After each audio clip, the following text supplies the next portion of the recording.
Okay, we're continuing quotes from the Holy Grail of Wisdom quotes by me, Pete Rogers, in alphabetical order. We're doing Herbert Spencer. He was the Englishman, a philosopher.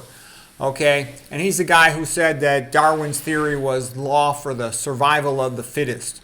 And that's pretty much how the world runs today. The world runs primarily on what you would call atheistic Darwinism, which means every man for himself. Christianity has been pushed into the ground. It's almost dead, but it's still alive. I hope it makes a comeback, but it's pretty weak right now.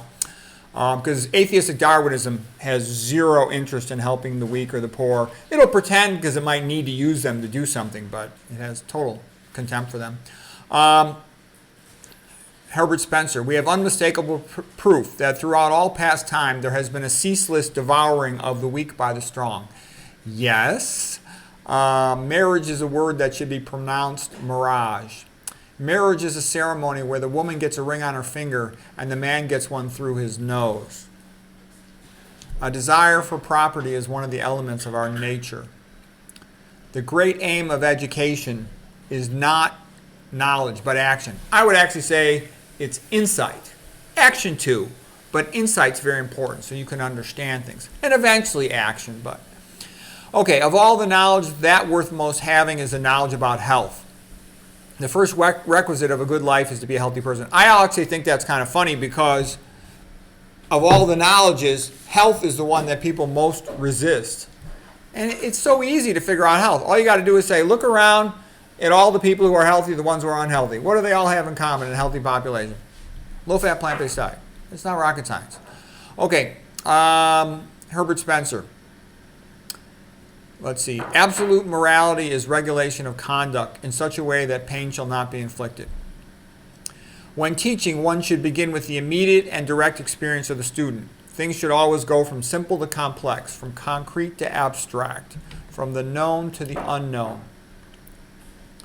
Okay, he says, pronounced individuality is necessarily more or less at variance with the established way. Yeah, that's right. That's why conformity is much more of a punishment for intelligent people than stupid people, because a stupid person never does anything, intellectually interesting anyways. They're not capable of doing anything intellectually interesting. But it punishes the smart person who recognizes conventional ways of doing things are BS most of the time.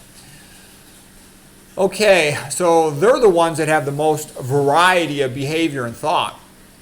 Traditional education is primarily concerned with making the pupil a mere passive recipient of others' ideas and not leading him to be an active inquirer or self-instructor. Yeah, public schools are basically a government school. And what they want to do is produce a low-functioning, conformist individual who will work for minimum wage, shut their mouth, and just do as they're told, who's never going to challenge any concept or thought, who will listen to the experts and obey. That's the goal of a public school, to produce a factory worker. Like, Fichte had said this from Germany, the Prussian method. That's where it came out of. The Germans got their butt whipped by Napoleon at Jena, and they developed the Prussian school system to train men to be obedient, conformists, okay? And then USA liked it so much, they took it over and they progressively keep revising it to make the students stupider and stupider. And nowadays, the students are so stupid, just watch all these videos. Lots of them, they can't even read. Okay, Herbert Spencer, we got a little more from him. Opinion is ultimately determined by the feelings and not by the intellect in an average person. Proficiency at billiards is a sure sign of a misspent youth.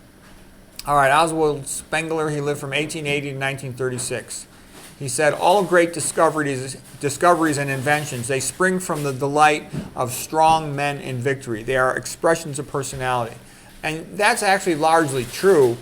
Usually anything that gets discovered magnificent, it's because some guy was a maniac and he decided to just push himself to the limit and do it. Okay?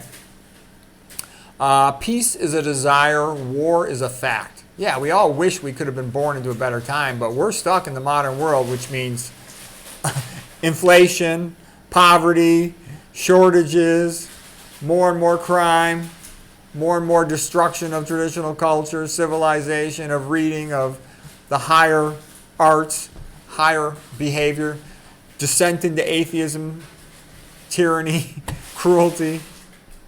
It's sad. But the pros are so stupid that nothing can change because the average public, for their public school education, they're like a bunch of dumb sheep being led to the slaughter, and they're too stupid to realize it.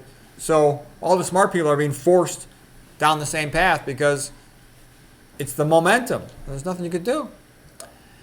It's sad. Okay, Spengler continues. This is our purpose, to make as meaningful as possible this life that has been bestowed upon us. Yeah, you try to live the best life you can based on your abilities, your opportunities, your context. Okay, he says, one day the last portrait of Rembrandt and the last bar of Mozart will have ceased to be, though possibly a colored canvas and a sheet of notes will remain, because the last eye and the last ear accessible to their message will have gone. Yeah, the public has gotten so ignorant that they can't even appreciate all the great stuff that's gone before them. So, the best you can do as an individual is try to educate the people that will actually listen to you or learn from you, whoever that might be. And the more people do that, it kind of ripples outward. But man, it's a long way to go we're like as Ayn Rand had said, we're light years below the level of awareness, consciousness, and cultural sophistication as they were in the 1800s. The 1800s is up here. We're down here. We're a joke compared to the 1800s. I've made some videos about the Belle Epoque, the golden age of Europe. The quality of art and literature in the 1800s is unsurpassed. It's the best ever, better than the Renaissance. Okay, the press today is an army, this is Spengler again, with carefully organized arms and branches, with journalists as officers and readers as soldiers. But here, as in every army, the soldier obeys blindly, and aims and operations plans change without his knowledge. The reader neither knows nor is allowed to know the purposes for which he is used, not even the role that he is to play. A more appalling caricature of freedom cannot be thought or imagined. Formerly, a man did not dare to think freely. Now he dares, but he cannot. His will to think is only a willingness to think to order, and this is what he feels is his liberty. Yep, pretty accurate. Rome will always give us a key to understanding our own future. Yeah, everybody should study the ancient Greeks and Romans. Ancient Romans is where you learn about power and bad behavior, okay? Ancient Greeks is where you learn about thinking and knowledge and creativity. And it's very hard to get that from other times in history because no one has a dog in the fight with the ancient Greeks and Romans. That's what's beautiful about it. And the ancient Greeks are magnificent. Okay, Oswald Spengler. What is truth? For the multitude, that truth is whatever it continually reads and hears. Whatever the press wills is true. 3 weeks of press work, and the truth is acknowledged by everybody. Hatred requires respect for one's opponent. Acknowledgement of rank equal is a part of it. One despises beings of lower rank. Yeah, the attitude of the rich towards the proles is not hatred, it's contempt.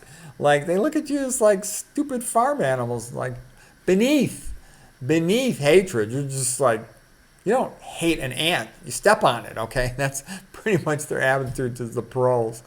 Anyways, that was Spengler. I think that's all I got for this session here, quotes. I hope you found those helpful.